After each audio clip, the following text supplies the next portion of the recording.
Hello then everybody, and welcome along to my highlights video for the TORA LMP3 Cup from Brands Hatch.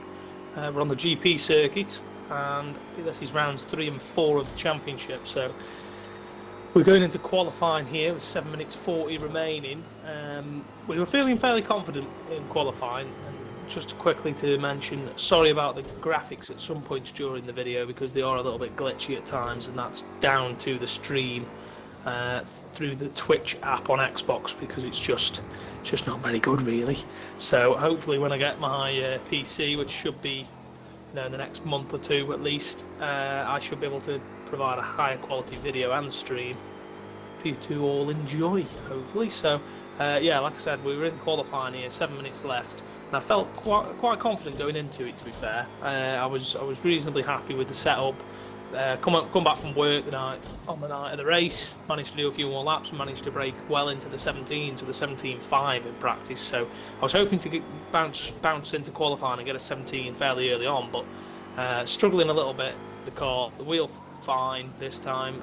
As you'll see later in the video, the races were a bit of a different story, but qualifying was meant there was only 6 people actually in the session, so that could have something to do with it. But coming across the line for his first flying lap, nearly ran wide out of clearaways there.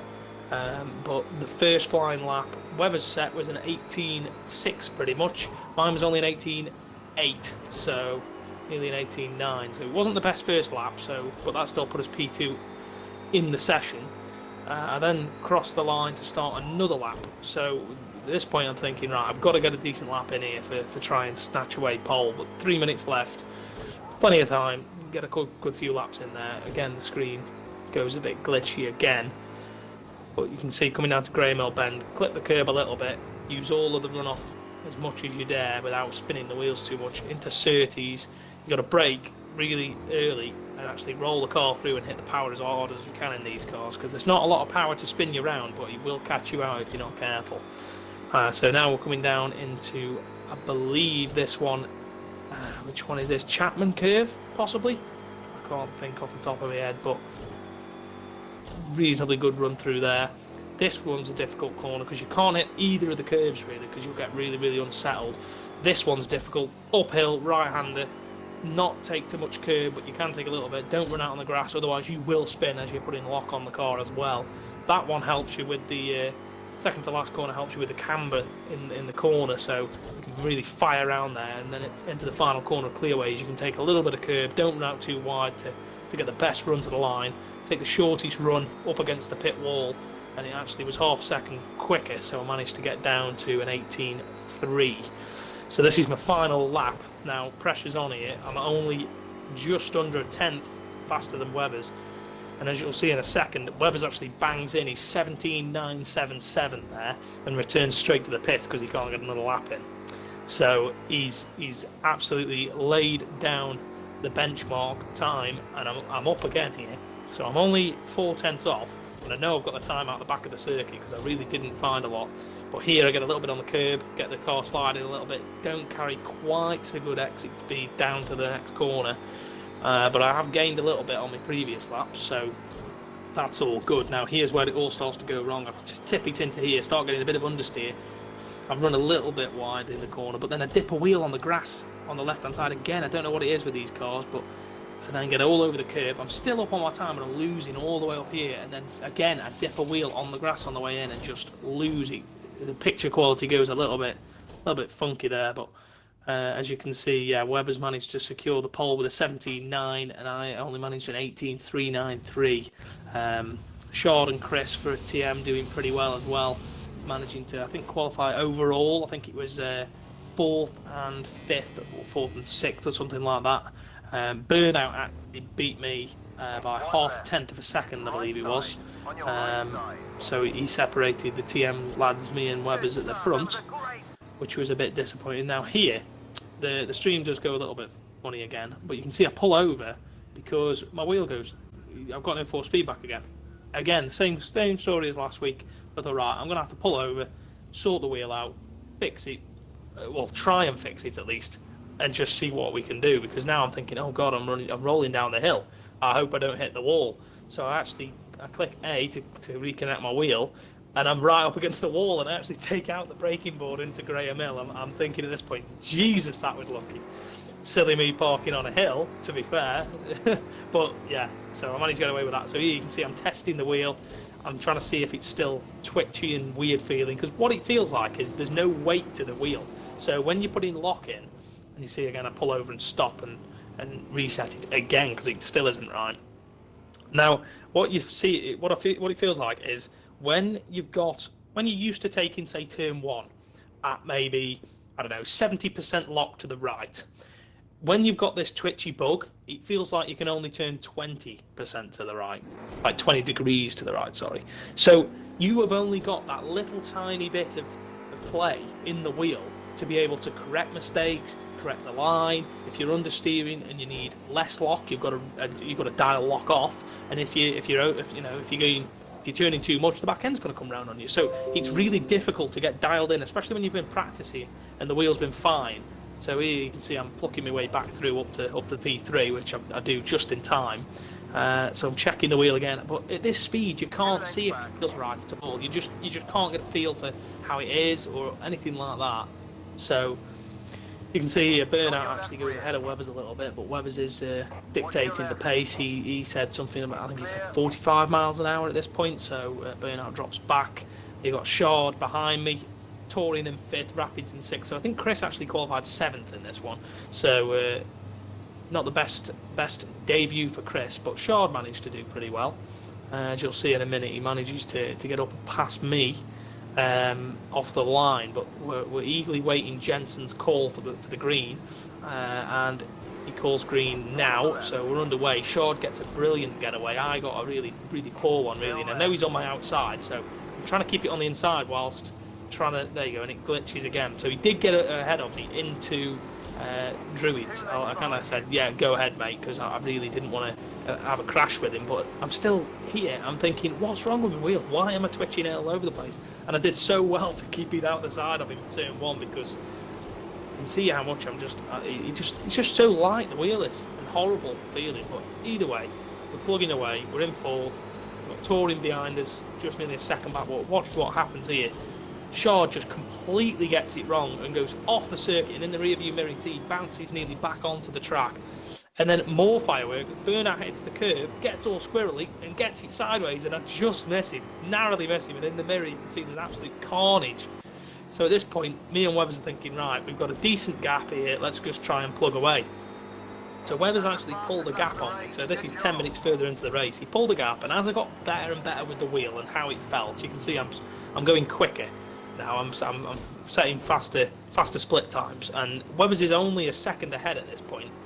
I'm getting dialed in with the car. I'm starting to understand how it feels, because you can't just, if it changes on you mid-race, it's horrendous, or you know, from session to session, you can't just dial onto it straight away. So I'm catching him here.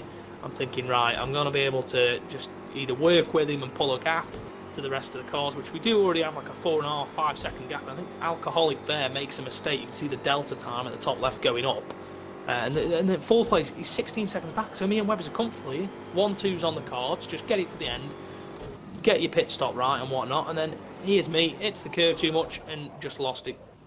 Don't know what happened. I do. I hit the curb, and because of the wheel being twitchy, I just couldn't save it. So there you go. Alcoholic goes past. But I've got that much of a gap. I actually maintain P3, so with half an hour to go, I'm thinking, right, I've got a plenty gap. I can get back on that pace again. Now here, you can see I'm up. This is the very next lap, so I actually then go and set fastest lap of the race, as you can hear the engineer telling me, and I'm reeling in Alcoholic now. So and Webbers was, I think, 12 seconds back. I was 12 seconds back from Webbers. I'm now only 8. So here we're thinking, right, okay, we can do quite well, and then we end up having a few disconnections, which you'll see in a second. So here, there is Touring gone. So at this point, Jensen09, the host, had already left the streamer. So Jensen had already gone. Then Touring went, sorry. Then Burnout left. So we're thinking, oh, here we go. I'd already called it in the lobby. I said, right, mass disconnections are going to start happening. So here I'm right up behind Alcoholic, only second back, and then boom, there we go, out of the race. So we end up doing a 20-minute sprint race instead, with no pit stop. which will be the same as the second race. So we all started in the positions that we finished in, that we knew we were in before the disconnection started. So I was still P3, but Webbers had lost his lead, and people like Burnout, who were actually quite far back, championship challengers, were all a bit further back. So we were thinking, oh, okay, we should be able to be okay now. So here you're going to see a big glitch, but I'll explain what happens. Flex goes down the outside of me, and you see it skips like half a lap. So sorry about that, but I'm down in 8th now, as you can see. But yeah, Flex went down the outside of me. I had no feel in the wheel again. It twitched around. There's Chris going off. He had similar issues. Now, he said his car felt like ice, so he was really struggling. But anyway, Flex went down the outside of me. I got it all crossed up, hit the curb, hit the back end of him, spun round, got narrowly missed by everyone, and then managed to only lose maybe 6 or 7 seconds at this point here, going through paddock. So I started clawing back places then. So Alcohol, that you saw just a moment ago, made a mistake. This is Burnout making a mistake at the same corner I did technically earlier in the race, because we basically called it a red flag effectively with the disconnections. But then the dirty air just gets to my car and I couldn't get a good exit off, and then he just pulled away. I just did not have the pace in the car again, because it just felt different again. So you can see my fastest laps are 19.0. It's not that bad, but it's fairly so and so. So this race ends up finishing with Burnout getting up past Flex. There's Chris, I believe, letting me by, but Flex at this point was losing lots of time. He was running out of fuel. He was fuel saving. I think it was 5 seconds back at one point. So you can see I'm reeling him in, and then we managed to actually get up and past him on the very last lap. So you can see he's really slow here out the back. I'm thinking, right, I've got to get him. This is for a podium. Where I finished after all the shenanigans that have happened, I will take it, to be honest. So run out on the grass here, trying to push too hard, but then yeah, I'm right close behind him. I'm thinking I might be able to get him on the exit of the last turn as he's saving fuel, and then boom, his fuel runs out up the inside. Easy P3. It was a shame for him, because he thought he was a 20 minute. We were only racing for the 20 minutes, but because he was set to 25, he'd only fueled for the 20. So a real shame for him. But GG to Webbers, holding on after the interruption, after him having a 9-second lead, to finish 5 ahead of Burnout after, being such an interruption for such a long time, and the disconnections and having to recuperate. He managed to do well, but GG to Burnout as well. P2, he managed to work his way through from, I think it's maybe 7th or 8th where he started this effective sprint race. Touring doing well again, up in P4. So and Chris and Shard, they just didn't have any unfortunately, consistency. And Chris had similar bugs to me. There he goes past there. He had similar, like his car felt like ice, he said, and he ended up leaving race 2 as well. But as you see, I tried not streaming race 2. Now, I tried to do it to see if I wouldn't get a wheel bug, and lo and behold, I did. I still had a wheel bug. So starting P3, I've got some footage of just the car lapping round on its own, but this is the race 1 result. So Shard in 8th, Chris in 9th, a lap or 2 down for both of them. So after Shard's big accident, he'd already lost a lap on the first race. Well, effectively the first race. But here's me just doing a lap or 2 in practice. But yeah, race 2 didn't really go to plan either. Race 2, I ended up with the same bug, got up past Burnout into Druids there, and then basically within a lap or 2, Chris had enough, so Chris left the session, and my wheel bug reappeared, just out of the blue, no questions asked. It just went boom, there we go. So I ended up spinning out the back of the circuit. Burnout got past me, eventually ended up getting Webbers, because Webbers made a few mistakes and ended up P4, but I did manage to recover to P5, so it wasn't the end of the world. TM are still leading the standings by, I believe it's only 1 or 2 points.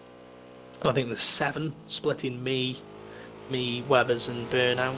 I don't think Touring's very far back either, so it's all still to play for.